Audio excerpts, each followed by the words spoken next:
Hey everyone, in this quick video I will show you how to build team task boards using Notion in 2025 so you can keep projects organized and your team on the same page.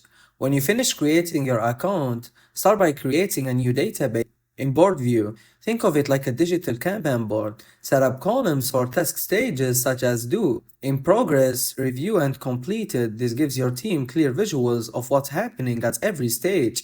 Next, add cards for each task. Inside card, you can include details like description, deadlines, priority levels, and the team member responsibility. You can also attach files linked directly to other Notion page for extra context.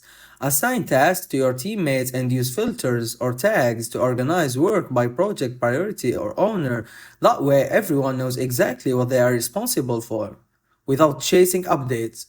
Notion also lets you switch views from boards to calendar tables or timelines so your team can choose the format that fits better. With a task board in Notion, managing workload becomes simple, transparent, and collaborative. And that's it. Thanks everyone for watching.